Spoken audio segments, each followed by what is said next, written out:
네, 안녕하십니까. BTV 주간 종합뉴스입니다. 네, 이번 주 서울시의 추경 예산안이 발표됐습니다. 하지만 자치구 단위에서는 선출직 구의원들이 구대 의회 입성과 함께 2주째 의장단과 상임위원회 구성에 잡음이 이어지고 있는데요. 네, 개원을 날리는 서울 기초의회 곳곳에서 의장단 선거를 두고 파열음이 벌어진 지역 소식부터 전해드리겠습니다. 네, 지난 7일 의장 선거가 파행됐던 종로구의회는 8일 자정을 넘어 전반기 의장을 선출했습니다. 네, 민주당 구의원 5명과 국민의힘 6명이 의장단 선거를 두고 팽팽히 맞서다 결국 민주당 의원 전원이 불참한 가운데 국민의힘 6명이 야밤에 이 회기 차수를 변경해 단독 강행으로 의장을 선출했습니다. 네, 기초의회 개원일에 자정을 넘겨야 할 이유가 있었는지 늦은 야밤에 직접 현장에 다녀왔습니다. 당신이 그 배신행위 했잖아. 너는 의원 아니 아무것도 아니라면 의원 바지를 어떻게 달았어? 의원님 바지를 어떻게 달았어? 의원 삐지 빼. 의원님 아니 개. 정말 이거를 아니 이거 우리 얘기도 그만합시다. 누구야? 의장 등록 기간을 조정. 아니 왜 여기서 왜 그러는 거예요? 뭘 어떻게 떼는 거예요? 여기 했잖아. 가면 다. 뭘 어떻게 떼는 건데 여기 와서 그래요? 여기 와서 왜 그러냐고요? 파업하면 되지 또 다시 정의하면 되지. 근데 왜 여기서 그래요 나한테? 원답게 떨어져. 뭐라고요? 원답게 그러라고. 양반들이 여기 와서 왜 해버리는 거야? 뭐 하는 거야 지금? 종로구의회는 의장단 선거 전부터 그야말로 아수라장이었습니다.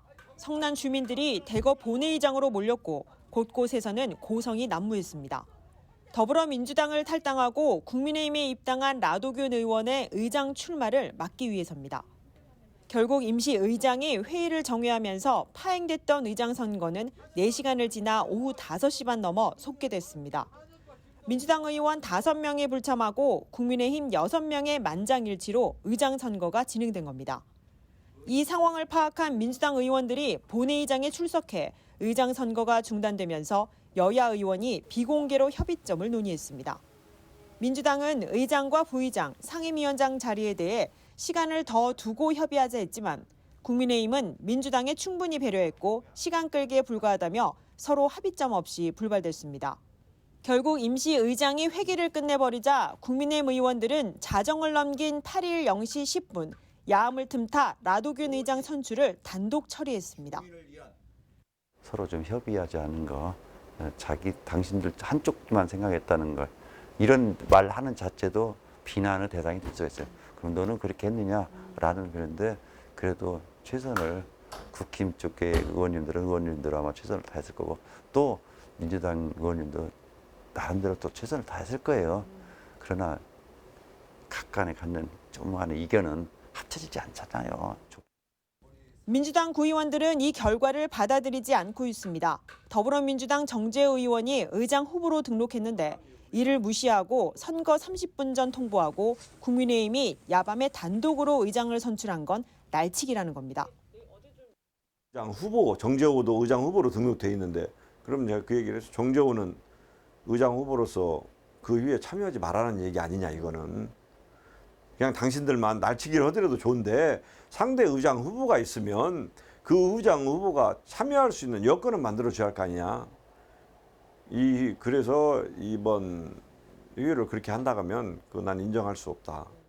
의장 자리를 두고 당적을 바꾸고 주민 비난이 쇄도한 가운데 국민의힘 초선 의원들이 야밤에 의장 선출까지 단독으로 강행한 종로구의회.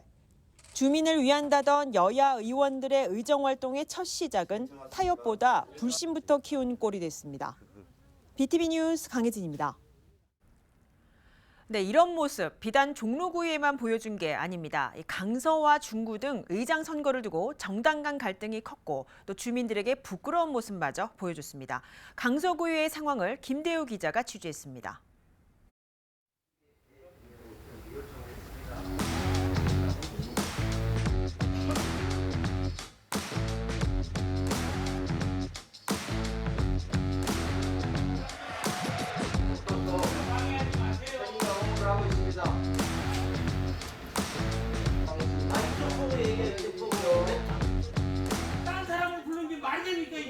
정회 요청 중입니다. 투표 멈춰 주십시오. 어제 회의하고 있어. 왜 정리를 또 있습니까? 어제 표결을 했어야지. 공사하고 있는데 오늘은 투표하는데 뭐 투표하는데 뭐 당권 그걸 확인하네요. 나중에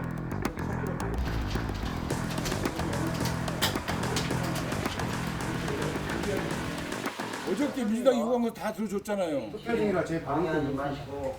아니 의사진행 봐서 정인을 요청한 게 의사진행 방해예요? 내가 있는 상태에서 이게 안 나. 부르면 바로 나가야 돼? 부르면 바로바로 나와야지. 그럼 뭐 차단하실래요? 자, 의장님 부르면 바로바로 나와야지 투표하러. 투표 일시 중단하시고요. 여기 지금 뭐 투표하는 거지. 잠깐 받아주시고 CCTV 나와. 확인하시고. 여기서 하세요. 방해를 하고 이 정해를 받아주시고 또 경찰을 부르시고 CCTV 확인하시고 그래서 결론을 내려주세요. 동의합니다. 이쪽으로 오세요. 방위 체계를 먼저 시작했습니다. 3시간 잘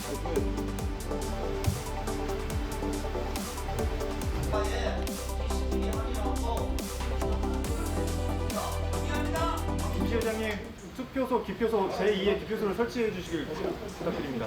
뭐 10초 만에 하고 나오라는 그런 조항이 있습니까? 상당한 기간 동안 고의적으로 투표소에서 나오시질 않고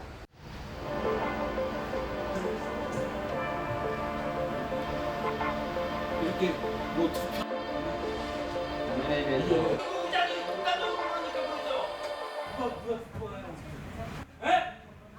원활한 투표 마무리를 위해 아이 그만 싸고 나와.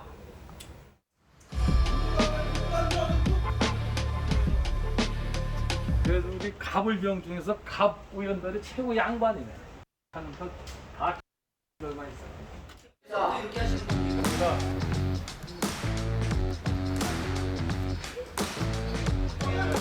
정해를 받아주셔야 됩니다. 어제처럼.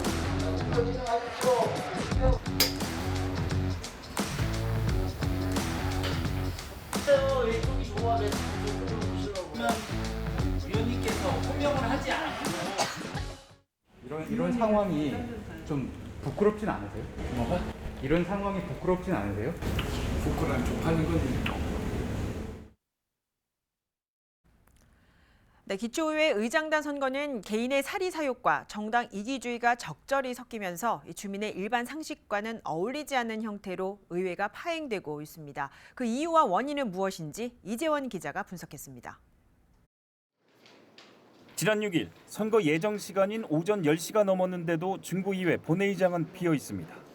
양당이 합의에 이르지 못하면서 결국 투표는 오후 2시로 미뤄졌습니다. 서울특별시 중구의 임시회 제2차 본회의를 개회하겠습니다.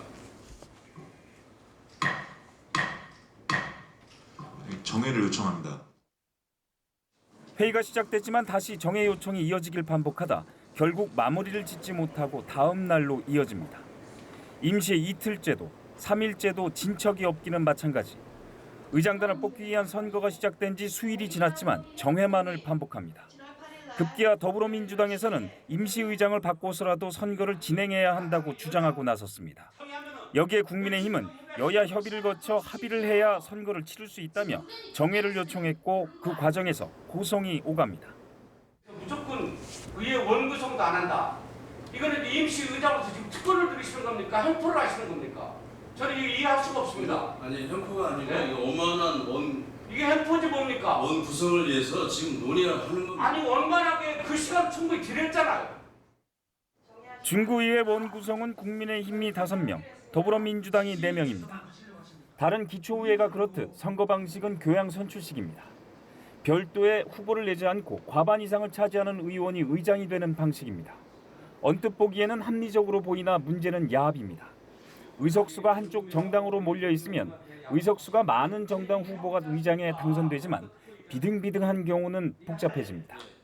같은 당 내에서도 의장 자리를 원하는 후보가 2 이상 생기면 다른 당과 야합이 가능하기 때문입니다. 의장뿐 아니라 부의장은 물론 상임위원장 자리까지 더해져 합정연행이 판을 치게 됩니다.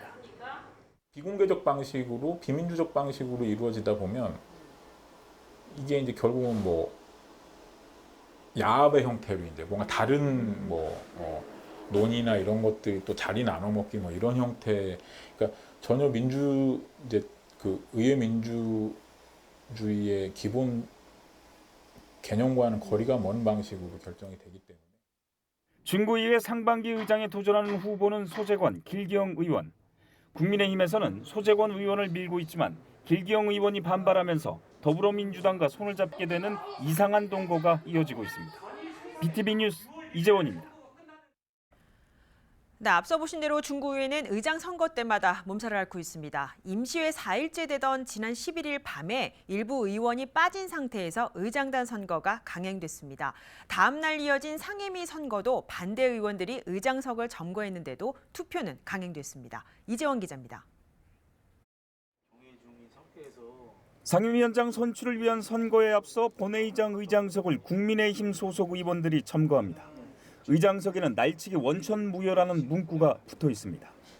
이어서 전날 선출된 길기용 중구의회 의장이 의장석으로 올라오고 실랑이와 고성이 오갑니다.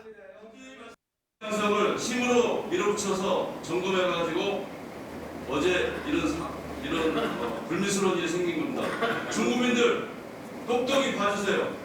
민주당원들이 어떤 일을 어제 했는지. 임시의장인 줄 아세요? 내려오세요. 국민의힘 의원들은 지난 11일 의장단 선거 진행 전 임시의장 교체 절차가 불법이라고 주장합니다. 당시 임시의장인 소재권 의원이 잠시 자리를 비운 사이 더불어민주당 의원들이 의장석을 점거하고 강제로 선거를 진행했다는 겁니다.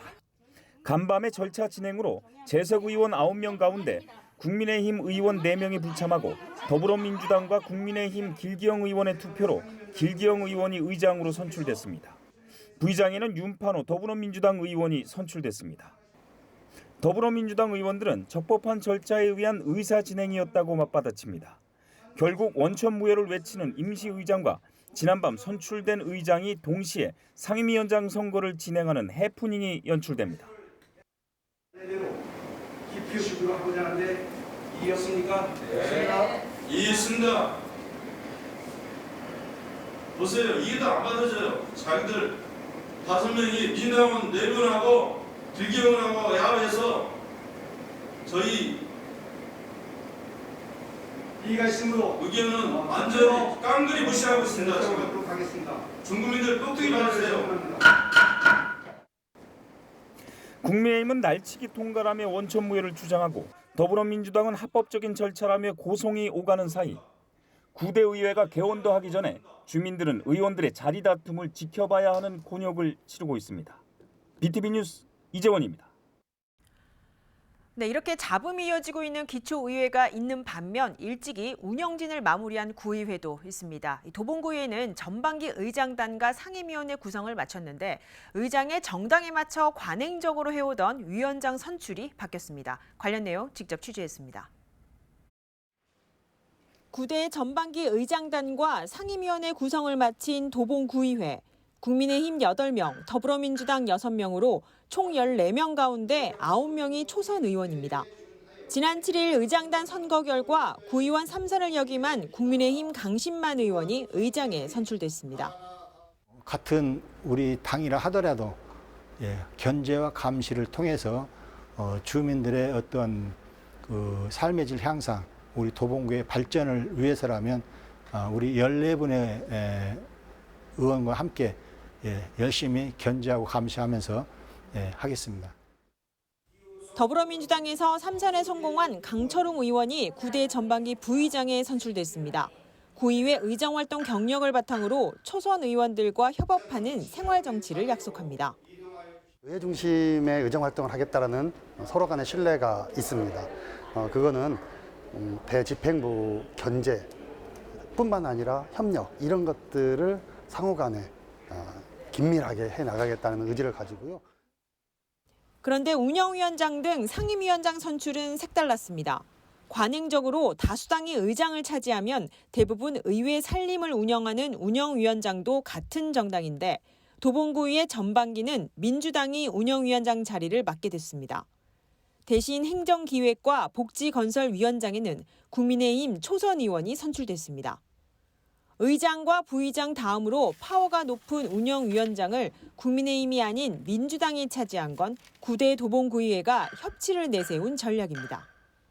그래도 협치를 위해서, 소통을 위해서 그 상대 당에게 운영위원장이라는 그 직책을 흔쾌히 했습니다. 초선과 재선 의원 간의 미묘한 갈등 속에 사전 타협을 통해 전반기 구성을 마무리한 도봉구의회. 타협과 협치, 행정기관 감시 견제 역할에 얼마나 충실할지 주목됩니다. BTV 뉴스 강혜진입니다.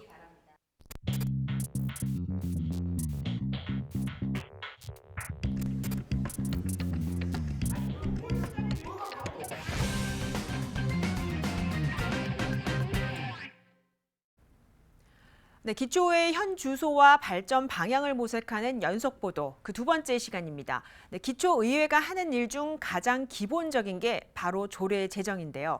네, 하지만 본연의 역할 충실하고 있을까요? 네, 임기 동안 단 한 건의 조례조차 발의하지 않는 의원들이 있는가 하면 다른 지역의 조례를 베끼는 일도 많습니다. 그 실태를 이정윤 기자와 함께 취재했습니다. 조례 제정은 지역 주민들의 생활과 밀접한 관련이 있습니다. 그만큼 지역 상황에 맞는 조례를 발굴하고 제정하는 기초의회의 역할 중요한데요. 그럼 기초의원들이 지역 일꾼으로서 얼마나 조례를 발의했는지 살펴보도록 하겠습니다. 경실련이 지난 기초의회의 조례 입법 현황을 분석해봤더니 광역별로 연평균 2.05건의 조례안을 발의한 것으로 나타났습니다. 이 대전이 연평균 3.09건으로 가장 높았고 충남은 2.71건, 경기 2.52건, 대구가 2.5건으로 상위권을 차지했습니다. 반면 인천은 연평균 2.09건으로 15곳 중 9번째, 서울은 1.87건에 불과해 전국에서 12번째로 낮아 하위권에 머물렀습니다. 특히 서울 송파구와 용산구 의회는 전국 226개 기초의회 중 하위 10개 기초의회에 포함되는데요. 송파구의회는 의원별 연평균 발의 건수가 0.67건, 용산구의회는 0.73건에 불과합니다. 1년 동안 평균 한 건 미만의 조례를 발의한 의원 수 얼마나 되나 살펴봤더니 더 형편없습니다. 서울 기초의원 427명 중 107명이 그러니까 전체 의원의 25.1%, 4명 중 1명이, 또 인천은 기초의원 118명 중 28명, 23.7%가 1년에 단 한 건도 조례안을 발의하지 않은 것으로 나타났습니다. 심지어 4년 임기 동안 조례를 단 한 차례도 발의하지 않은 의원들도 있는데요. 노원구와 중구, 광진구 의회 등 서울 기초의원 13명이, 서구와 강화, 미추홀구 의회 등 인천 기초의원 8명이 조례 발의가 0건입니다. 일하지 않는 기초의회라는 비난, 피할 수 없는 이유입니다. 인터뷰 직접 들어보시죠.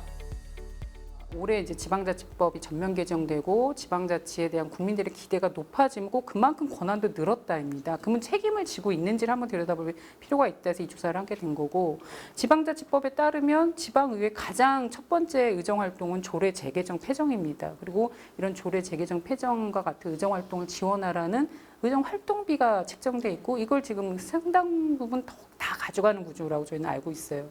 근데 정작 그거를 볼 수 있는 입법 실적이 이렇게 저조한 거는 어떻게 보면 해야 할 일은 하지 않고 세금만 축낸 거 아니냐라는 국민적 비난을 받기 충분하다.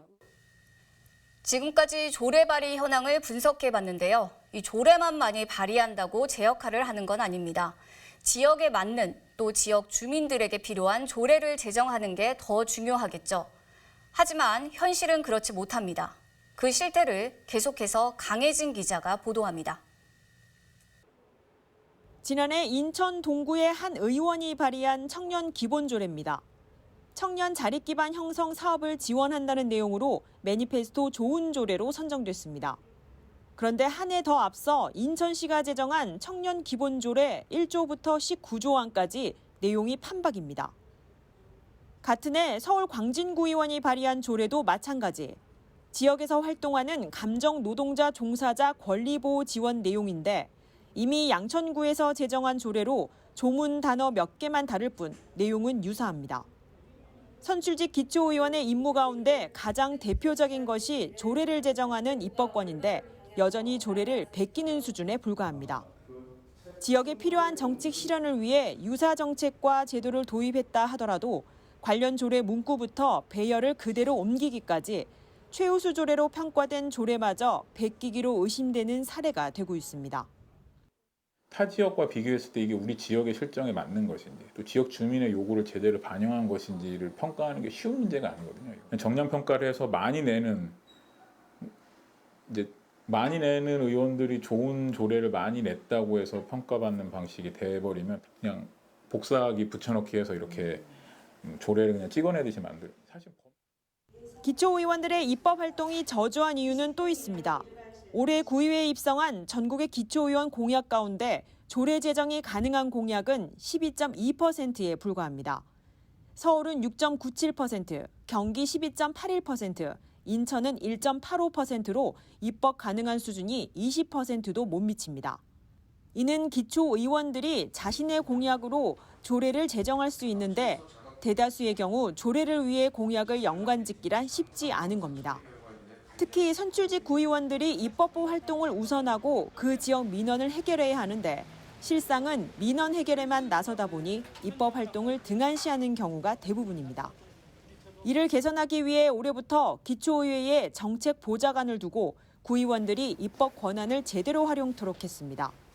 법령을 만들기 전에 지역에 필요한 정책인지 제대로 파악하고 관련 조례를 제정하기 위한 구의원들의 합의를 거치는 훈련이 우선돼야 한다는 겁니다. 좋은 조례를 어떻게 만들고 발굴할까가 아니라 그간 많은 좋은 조례가 있었지만 합의나 심의 과정에서 문제가 생겨서 통과가 안 된 경우가 있기 때문에 민선 8기 같은 경우에는 나와 생각이 다른 또 나와 정파가 다른 사람들과 어떻게 조금씩 양보하고 나랑 생각이 다른 사람들끼리 함께 갈 것인가가 지방의원들의 지금 훈련이 돼 있지 않으면 지방의 성과가 그렇게 높지 않을 것이다. 주민에게 필요한 정책 그리고 주민의 삶의 질과 직결될 수 있는 지방자치단체 조례, 선거를 통해 입법 권한을 위임받은 선출직 기초의원의 보좌 기능이 강화된 만큼 9대 기초의원들의 입법 능력이 제고될지 지켜볼 대목입니다. BTV 뉴스 강혜진입니다.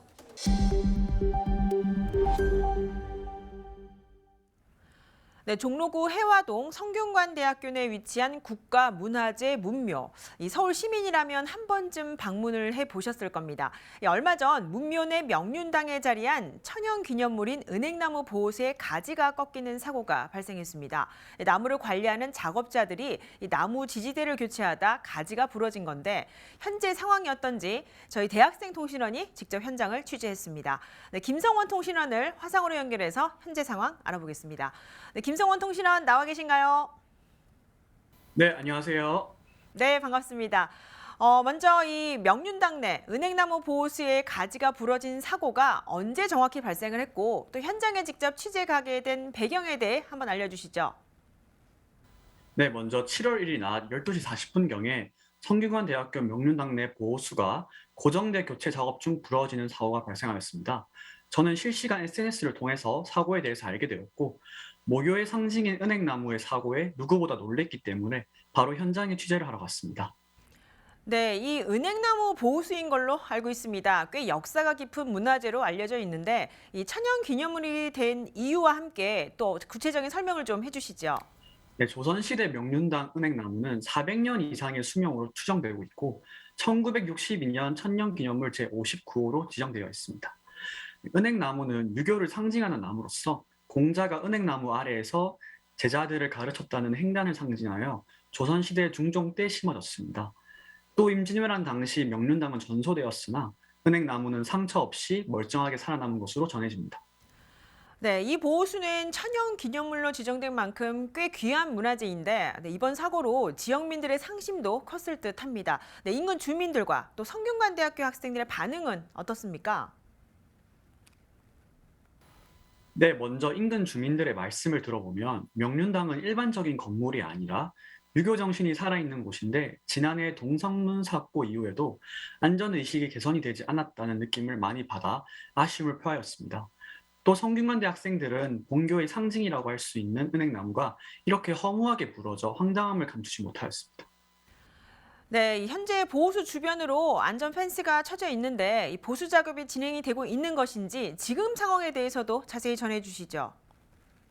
네, 저는 학교에 오며 가며 수차례 현장을 확인하였는데 장비만 놓여 있을 뿐 작업이 진행되고 있지는 않았습니다. 이에 궁금함을 가져 구청에 직접 문의를 하여 보니 보호수는 문화재이기 때문에 바로 보수가 이루어지지 않는다고 합니다. 보호수는 국가문화재이기 때문에 전문가들의 자문회의를 거치고 구청과 문화재청의 협의를 통해 보수의 일정이 결정된다고 하였습니다.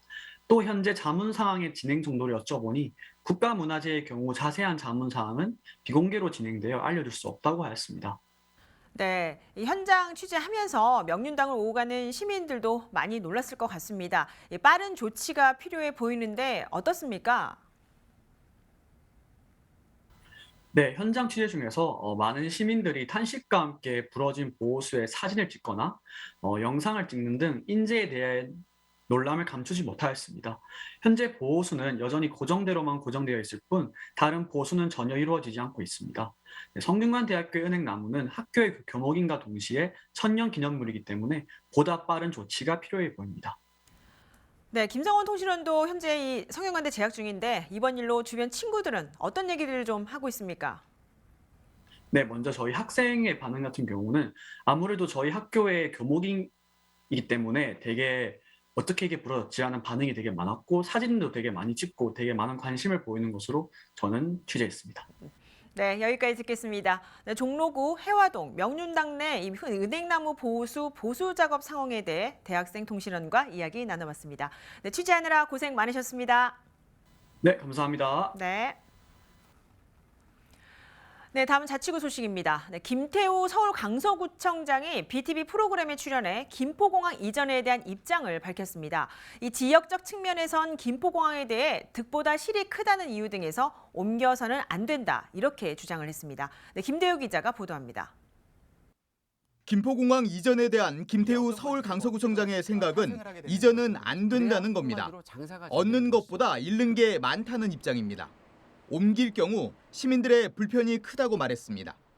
무엇보다 강서구 입장에서는 김포공항으로 인해 걷어들이는 세금이 중요하다고 강조했습니다. 공항이 있음으로 인해서 우리 구에는 세수가 확보되는 게 있는데 거기에 대한 대안이 없이 나오는 부분이에요. 그리고 공항이 있음으로 인해서 우리가 편리하게 이용하는 문제도 분명히 있어요. 예. 그리고 우리만의 문제가 아닌 우리 수도권 전 시민들의 문제이기 때문에 김포공항이 있어 발생하는 지역적 문제는 대안을 찾아 해결하면 된다고 밝혔습니다. 공항 고도 제한이 대표적입니다. 우리가 취할 수 있는 부분은 모두 취하고 이것 때문에 부족한 부분은 보완해 나가면 되는 것입니다. 이 공항이 있음으로 인해서 고도 제한 문제가 있죠. 이 고도 제한 문제는 재개발 재건축의 선결 문제이기도 합니다. 그래서 그렇죠. 또 중요한 문제이지만은 우리가 세수 문제를 또 놓칠 수가 없고. 김포공항 이전은 올해 치러진 두 선거 과정에서 불거졌습니다. 특히 지난 지방선거 당시 이재명 국회의원과 송영길 서울시장 후보가 김포공항 이전 공약을 내놓으면서 선거 쟁점으로 자리 잡았습니다. 김태우 강서구청장은 이때도 김포공항 이전에 대한 부정적인 입장을 밝혔습니다. 대장동식 사기 공약이라고 비판했고 이재명 당시 후보에게 맞짱 토론까지 제안했습니다. BTV 뉴스 김대우입니다. 네, 다음 달 서울에서 대규모 축제가 열립니다. 서울 페스타 2022인데요. 세계 최대 전기차 경주와 K-팝 공연 등 다채로운 볼거리를 비롯해 각종 체험 행사 등이 진행됩니다. 계속해서 김대우 기자입니다. 다음 달 대규모 축제가 서울 곳곳에서 펼쳐집니다. 서울 페스타 2022가 8월 10일부터 14일까지 닷새 동안 잠실 종합운동장을 중심으로 개최됩니다. 먼저 눈에 띄는 건 한류 공연입니다. 가수 비와 NCT 드림 등 K-팝 스타들이 대거 출연하는 공연이 10일 올림픽 주경기장에서 열립니다. 11일부터 13일까지 잠실 종합운동장 보조경기장에서는 월드 DJ 페스티벌도 진행됩니다. 서울만의 강점인 K컬처로 중무장한 서울 페스타는 머물고 싶은 도시, 찾고 싶은 도시, 그리고 와서 놀고 싶은 도시, 그런 매력 특별시 서울을 대표하는 파워 컨텐츠이자 파워 브랜드가 될 것입니다. 국내에서는 처음 선보이는 세계 최대 전기차 경주 대회도 치러집니다. 잠실 종합운동장 일대 도로에서 13일과 14일 이틀 동안 펼쳐집니다. So I'll just say a few words about Formula E, and then we'll talk about why we're very excited to be coming to Seoul this summer. So Formula E, for those of you who are not familiar, is an electric car racing series. Mayor asked me a question before. This is full electric. This car is 100% electric car, very much the future. And we race with some of the most recognized names in motorsport, with Mercedes, with Porsche, with Jaguar, some of the most recognized names in car racing. 이 밖에 백화점과 온라인 쇼핑몰, 호텔 등 3천여 개 업체가 참여하는 대규모 할인 행사도 서울 페스타가 열리는 8월 한 달 동안 진행됩니다. 또 한강에서는 수산 스포츠를 즐길 수 있는 각종 체험 행사가 펼쳐집니다. 서울의 매력을 총집대성한 서울 페스타 2022. 아마 매력 특별시 서울의 시작이 될 것 같습니다. 코로나19 팬데믹으로 서울 관광은 한동안 암흑기를 보내왔습니다. 이 긴 고통의 시간 동안 서울시는 관광 생태계를 새롭게 단장을 하고 코로나 이후에 가장 먼저 서울을 찾아주실 관광객들을 즐거운 마음으로 맞이할 준비를 마쳤습니다. 서울시는 서울 페스타 2021을 계기로 코로나19로 극심한 침체에 빠졌던 서울의 관광 산업이 회복하는 한편 관광객이 늘 걸로 기대하고 있습니다. BTV 뉴스 김대우입니다. 네, 보행자 보호 의무가 강화된 내용으로 개정된 도로교통법이 이번 주부터 적용돼 시행됐습니다. 하지만 횡단보도를 건널 때 어떤 것을 지키고 조심해야 하는지 헷갈려하는 시민들도 있는데요.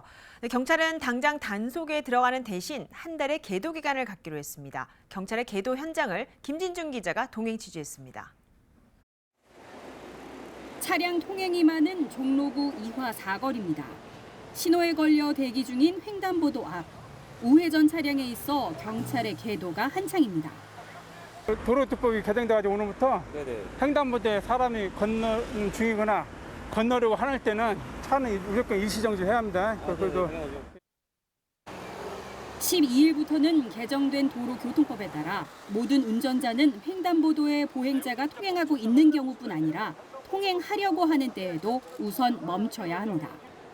과거에는 우회전 시 횡단보도에 파란불이 켜져 있어도 지나는 사람이 없으면 차량이 지나갈 수 있었지만 앞으로는 무조건 일시정지해야 하고 보행자가 없다면 천천히 우회전할 수 있습니다.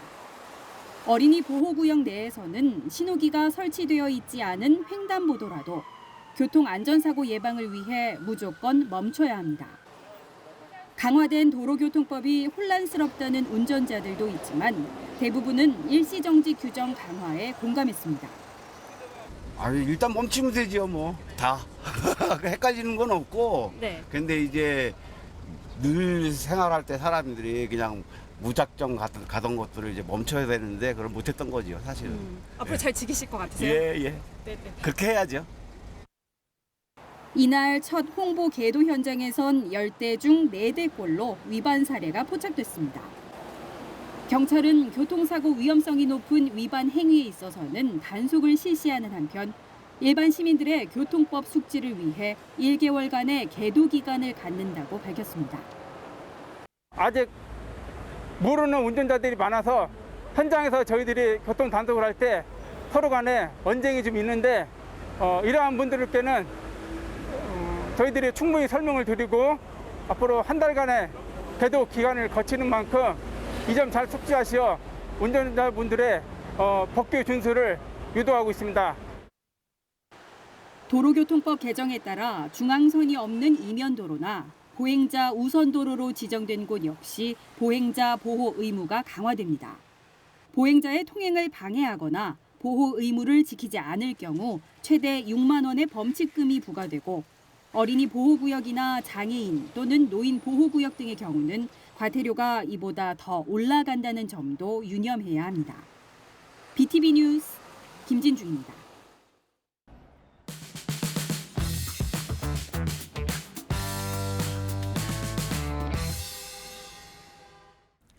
네, 슬기로운 교통생활 순서입니다. 네, 지난 12일부터 보행자 보호 의무가 강화된 개정 도로교통법이 시행에 들어갔습니다. 이 보행자 보호 의무는 일반 보차도는 물론 어린이 보호구역, 노인 보호구역 등의 특별구역에서는 더욱 엄격하게 지켜야 하는데요. 네, 오늘 슬기로운 교통생활에서는 노인 보호구역에 대해 살펴보겠습니다. 김진중 기자가 보도합니다. 지난해 고령 운전자와 보행자 관련 발생한 교통사고는 모두 66건. 운전미숙과 신호위반, 무단횡단 등이 이유였습니다.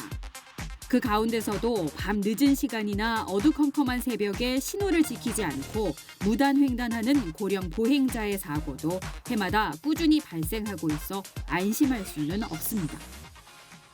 2017년부터 지난해까지 최근 5년간 서울시에서 발생한 노인 보행 사망 사고는 감소 추세에 있습니다. 하지만 지난해 백신 접종률 증가로 단계적 일상 회복이 이루어진 이후 사고율은 소폭 증가했습니다.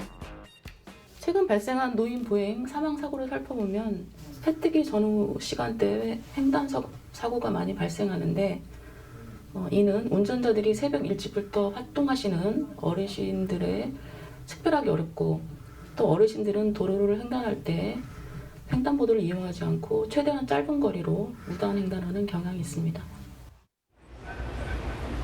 제가 나와 있는 이곳 청량리 시장 일대는 노인 보행량과 교통사고 발생률이 높은 위험지역 1순위로 꼽히는 곳입니다. 하지만 지난 2018년 노인 보호구역으로 이곳이 지정된 이후 교통사고 발생률은 현저히 줄었습니다. 서울시 내 노인 보호구역으로 지정된 곳은 올해 추가 설치된 5곳을 포함해 모두 175곳입니다. 노인 보호구역으로 지정된 곳은 치매 안심센터와 데이케어 센터, 복지관, 경로당 등 어르신들이 자주 방문하는 시설이 밀집한 곳입니다. 어르신의 통행이 잦은 지역이지만 차량 통행량이 많아 사고 위험이 높은 생활체육시설과 전통시장 등도 노인 보호구역으로 지정돼 운영되고 있습니다. 노인 보호구역에서는 과속 방지 시설을 설치해 차량 제한 속도를 30km까지 낮추고 불법 주정차 역시 전면 금지하고 있습니다. 보행 속도가 느린 노인들을 위해 노인 보호구역 내에 있는 횡단보도는 초록불이 켜지는 시간도 깁니다. 보통 신호기는 횡단보도 1m당 1초의 시간 계산으로 파란불이 켜져 있지만 노인 보호구역은 0.7m당 1초로 계산돼 있어 약 30% 정도 보행 시간이 더 늘어납니다. 하지만 이런 안전 조치에도 불구하고 위기 상황에 대처가 어려운 노인 보행자를 위해서는 운전자들의 배려가 필수입니다. 교통 약자인 어르신들은 횡단보도를 이용하거나 보도가 없는 이면도로를 통행할 때 보행이 느려서 위기 상황에 대처하기 어려울 수 있으니 노인 보행자를 배려하여서 안전운전해야 합니다.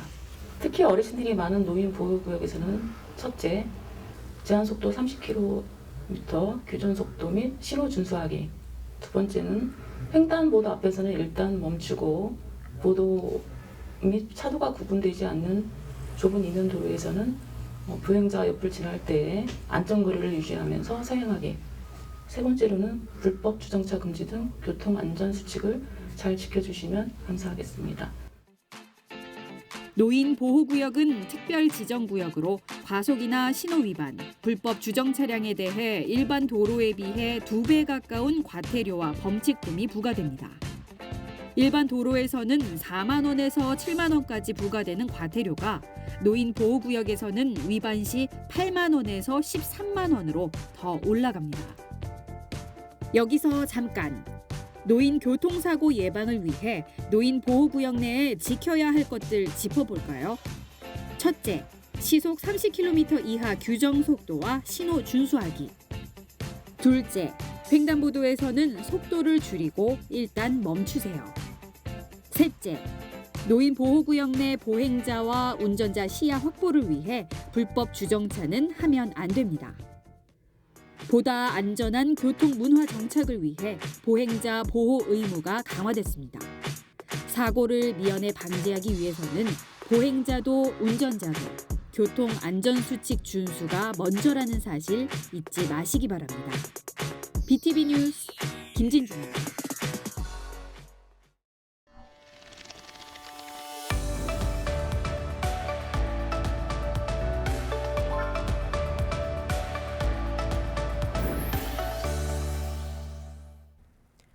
네, 일상의 쉼표가 필요한 시간, 아름다운 문화예술 소식을 전해드리는 2주의 원픽입니다. 네, 유리, 스테인리스 스틸, 금박 등 다양한 물질과 풍부한 의미를 엮어 아름다움과 또 경의의 세계를 선보이는 프랑스의 동시대 중견 미술가 장미셸 오토니엘의 개인전을 소개해드립니다.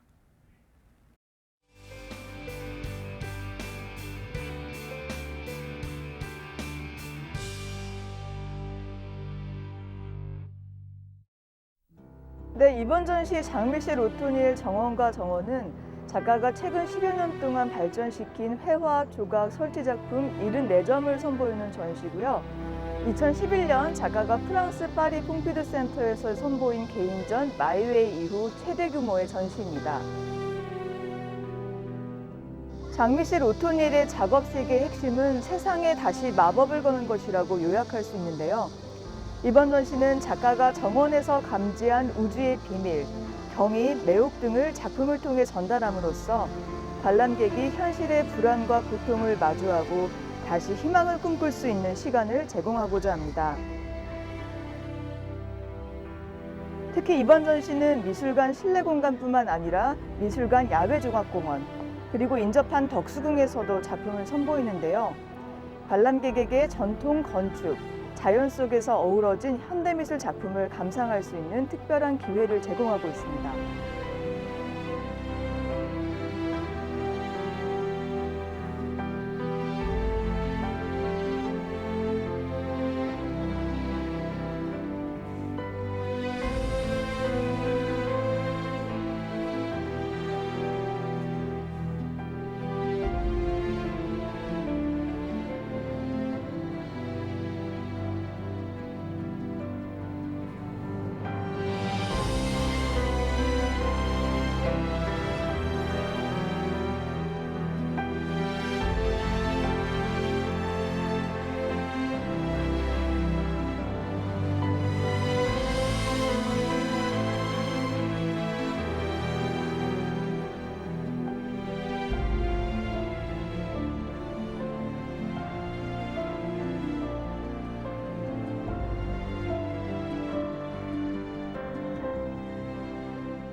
네, 막말과 욕설, 고성의 몸싸움까지 불과 한 달 전 유권자 앞에서 머리 숙여 인사했던 인물들이 기초의회에 입성하자마자 가장 먼저 시작한 의정 행보입니다.